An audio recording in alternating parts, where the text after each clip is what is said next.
Welcome to Draw This. Draw This is a series of videos where I'll randomly generate a word and then draw it for you while describing my process so that you, the viewer, can follow along. So let's go ahead and get started. I'm on wordgenerator.net and the random word that I get is rain. So let's go ahead and get started. So here inside of Corel Painter X3 I have an 11 by 14 inch canvas at 150 ppi, but you could use any size canvas you want. I'm going to go ahead and create a new layer for the sky. We're going to paint raindrops on a window, so this will be the background. And we'll use a nice blue-gray color for the sky, something that's kind of like a stormy daytime color. We use the paint bucket to go ahead and fill the canvas with that color. And then we'll lighten the color a little bit so that we can airbrush in some different colors into our sky. So we'll select the digital airbrush, we'll use a pretty big brush, and we'll paint horizontally to define where our horizon is going to be. And we'll make our color darker. We'll shift a little bit towards indigo and we will darken the top down towards the bottom. So now we have a nice gradient of color. We'll create a new layer for grass and we'll pick a nice grass green color. And then we will paint with the same airbrush, but we'll hold shift this time so that it constrains our brush stroke to a nice straight line. May take a couple tries to get it right, but hold shift and then start painting. And we'll go ahead and paint in green all the way down to the bottom. And just like with our sky, we'll want to darken it a little bit down towards the bottom to give the effect of distance in our painting. This is just going to be a simple background to put our rain on top of. Now let's return to the sky layer, because now that we've defined our horizon a little better, we can add some more light cyan and some other colors. So we'll paint with that same airbrush just right along the horizon to brighten it a little bit. And we'll also shift our color towards a light cream color and add a little bit of that. That just helps the sky look a little more natural. And now we have a nice looking horizon. Now this airbrush leaves a little bit of pixelation, so we'll use the diffuse blur to blend away any of that pixelation. You may have to zoom in to see what I'm talking about, but there are some little specks. We'll also go to the grass layer and blend away any specks and pixelation that are on that layer. That'll just make everything look nice and smooth and less computerized. Now we'll create a new layer for a tree. This will be a tree in the foreground. Again, this will just be part of our basic background. And we'll use the scratchboard tool to draw in our tree. We'll pick a dark blue color to use, and we'll do a test stroke. I think I like that color. We'll start by deciding where we want our trunk to be. We'll just draw a little line for that. And then we'll decide where we want our main branches to fork off from. Now your tree doesn't have to be this skinny, this is just a guide. We'll go ahead and make the trunk the thickest of all of the areas. And then the branches, the main branches that fork off of that will be the next thickest and so on. You want to utilize the pen pressure, start down pressing firmly and then release your pressure to a lighter pressure. That'll make your brush vary in size a little more naturally. You want to make sure that the base of each branch and the base of your trunk is a little bit thicker so that it looks a little more connected. And then when I'm sizing my brush, I'm using the keyboard shortcut of Control and Alt while dragging my pen to size my brush relative to what's surrounding it. So I put the brush up against the branch and then I size the brush slightly smaller than the branch that's going to be the branch where my smaller branch is forking off of. So every time you draw a branch off of a bigger branch, it needs to be slightly smaller. I'm going to go ahead and speed up the footage here so that you can see me just go ahead and draw on these branches. I zoomed in to draw on the smaller branches, and I'm really just going finer and finer with these branches, just drawing smaller branches each time they fork. Then I'm going to go through and add some even finer twigs. And I know this seems like a lot of work for the background, but it'll be worth it. So let's zoom out and evaluate how our tree looks. I think that looks good. So let's turn Preserve Transparency on for that layer, select a dark brown color, and then we will use the airbrush to go ahead and add a little bit of highlight to the center of the tree. I'm going to just paint kind of right down the center of the trunk and leave the sides and the edges nice and dark. Don't worry about going up into the fine branches very far, just a little bit of brown. We'll use the sponge and we will also sample this dark color from the tree, and then we will make sure that the settings are what I have up there at the top and just go ahead and paint over that brown to cover it with a little bit of bark texture. Now we can go ahead and turn off Preserve Transparency because we don't need it on anymore. and we'll create a new layer above the grass layer, and we will call that layer grass detail. That'll be a multiply composite method. We'll select a dark green color to paint with, and we'll use the sponge to go ahead and paint in some grass texture. Now you want to use a larger diameter sponge in the foreground, and then reduce the diameter of the brush as you paint into the background. And what that will do is that'll give an effect of perspective. So our texture will be in perspective. We'll use the diffuse blur blender to blend a little bit. We'll start in the background, and we will just blend lightly with a horizontal brush stroke. As we move into the foreground, we will switch to a vertical brush stroke, just a short little vertical stroke going back and forth along this grass. And what that does is that makes these look like really far distant grass blades. It's an easy way to paint a lot of grass without having to draw each blade individually. This background just needs to be basic. We're going to blend lightly with horizontal strokes just to bring it together at the transition point. We'll return to the sky layer, and we'll use the coarse oily blender to blend that light area near the horizon a little bit, and that will give it a little more character and make it look like distant clouds. We'll use the diffuse blur to lightly blend over that using winding circular strokes and very light pressure. That'll just help to make it look more distant. Next, we'll add a new layer below the tree layer, and we'll call it grass detail light, and we will make that a screen composite method. We'll choose a lighter green color and the square chalk brush, and we'll also change our paper to the polypay wool paper texture. We'll do a test stroke to see if we like what we get. If not, we can modify the paper settings for the contrast and the size. We will paint with light pressure. That's the trick with this square chalk brush, is to press down light and get a little bit of texture rather than just a big solid fill. We'll reduce the opacity of that, and we'll add a mask to the layer. We'll use the airbrush with black to go ahead and erase a little bit of the top edge just to kind of fade it into the grass a little more naturally. Something like that looks pretty good to me. And then we can go ahead and create another new layer under the tree, and we will call this tree shadow. This will be a cast shadow from the tree trunk. We'll make it a multiply composite method, and we will choose a dark blue-gray color for our shadow. We'll choose the digital airbrush again, and we'll start painting our shadow. We want the shadow to be facing away from our light source. We'll have the light coming from bottom right. Let's go ahead and reduce the opacity of that shadow layer, and we'll create a new layer underneath the tree, and we'll call it ground shadow. This is just going to be some varied elevation in the grass.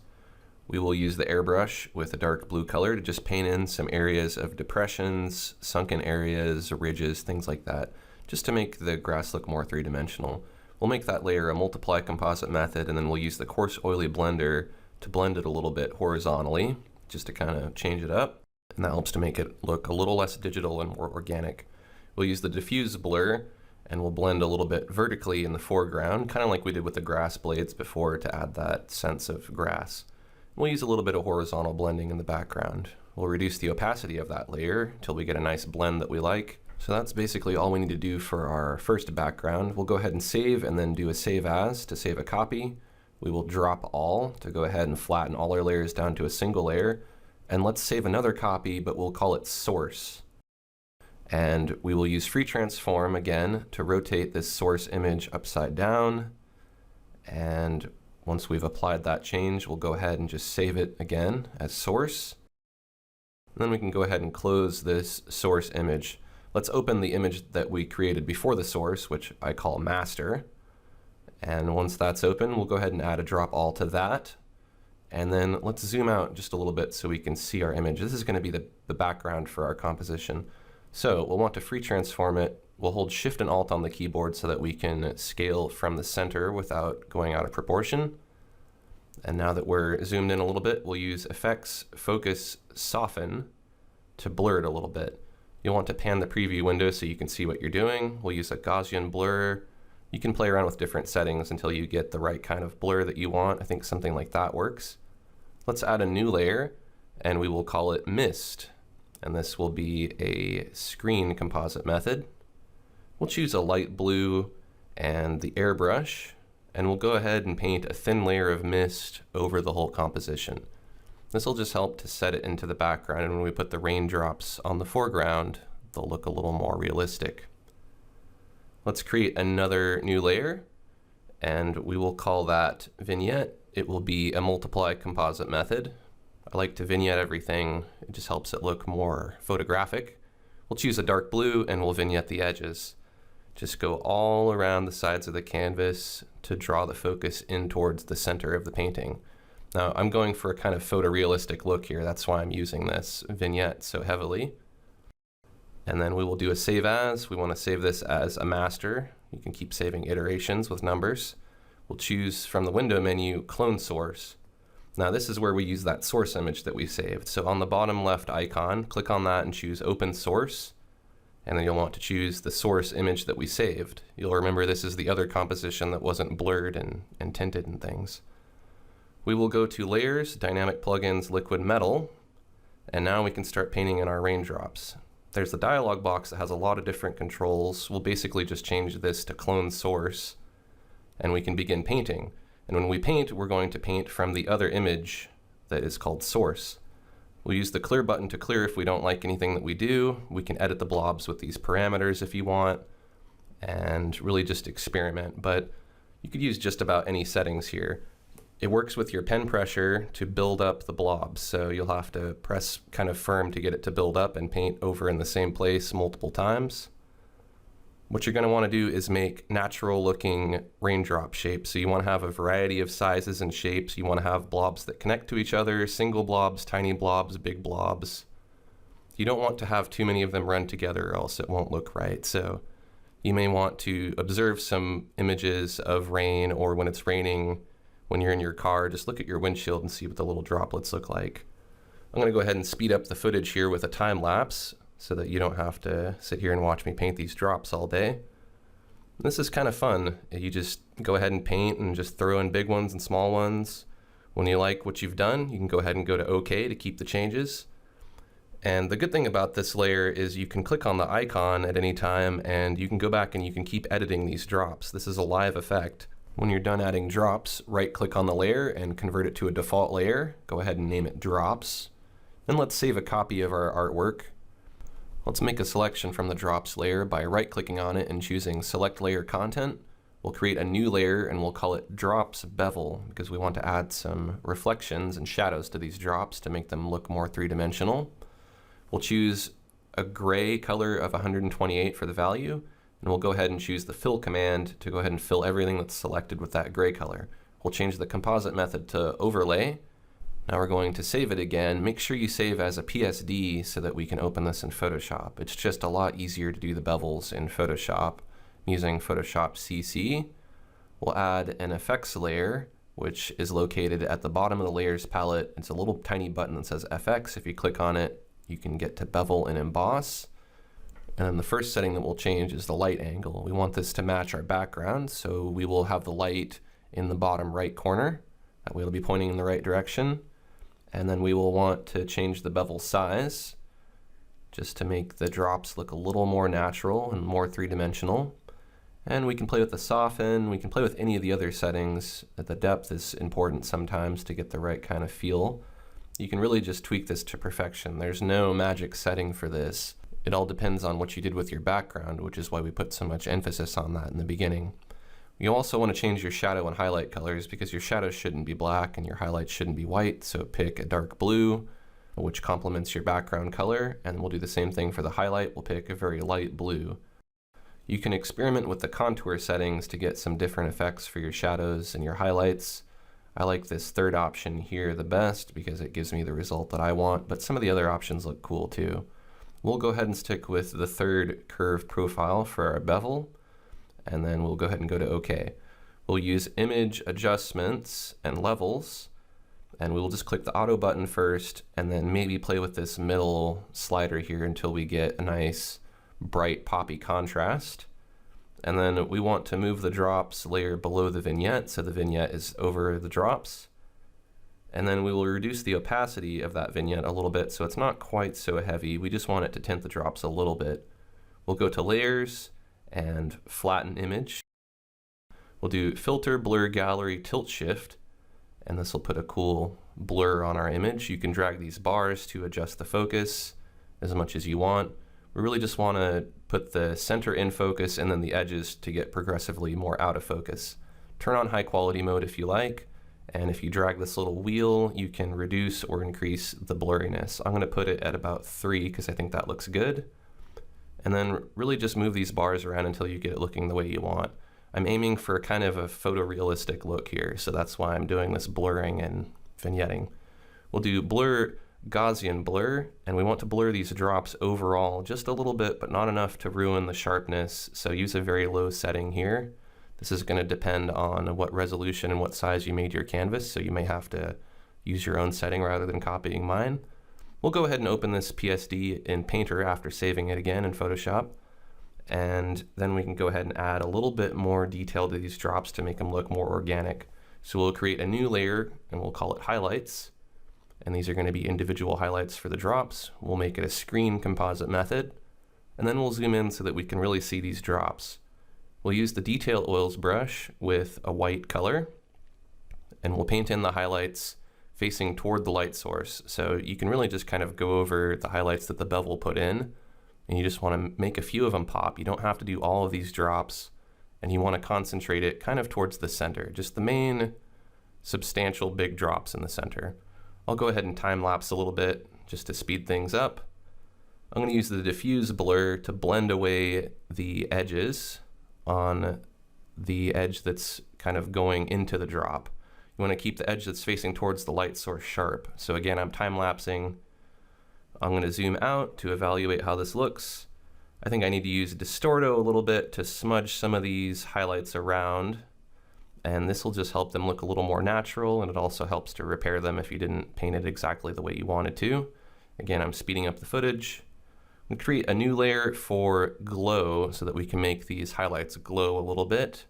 We'll make it a screen composite method, and we'll use a very light blue along with the glow brush. Now you may have to hunt around for the right color if the blue you pick isn't working. I'm going to go through and just make all of these highlights, the main highlights that I painted in, just glow a little bit, and that'll make it look like the light is really reflecting off of those areas. Again, it makes it look more realistic. We'll add a reflection color on the shadow side, and I'm just picking a nice light blue, something to just put in that's very, very subtle on the opposite edge from where the light source is. And this is a reflected highlight. It could be something reflecting off of the environment. It could just be the light changing as it moves through the droplets of water themselves. I'm going to go ahead and time warp a little bit so you don't have to wait forever for me to put these in. And then I'm using a bigger brush to make them glow a little bit. The next thing that we'll do is we'll add a new layer, and it will be a multiply composite method, and we will call it tint. And we will use this layer just to tint everything. We'll select a muted purple color, and we'll use the airbrush to just go ahead and vignette along the edges again. And this will just kind of give everything a more natural appearance, and it'll also draw focus in towards the center. We'll sample the green from the background and brighten it a little bit. We'll go ahead and tint the bottom edge more green. This will make it look like the grass is really reflecting through the droplets. We'll adjust the layer opacity for all 3 of these layers, the glow, the tint, and the highlights. And you just keep adjusting them until you get everything to blend together nicely. Now I noticed that the blue reflections that we put in on the drops are a little too sharp, so I'm going to use diffuse blur to just blend over them a little bit and mix them into the color of the drop behind it.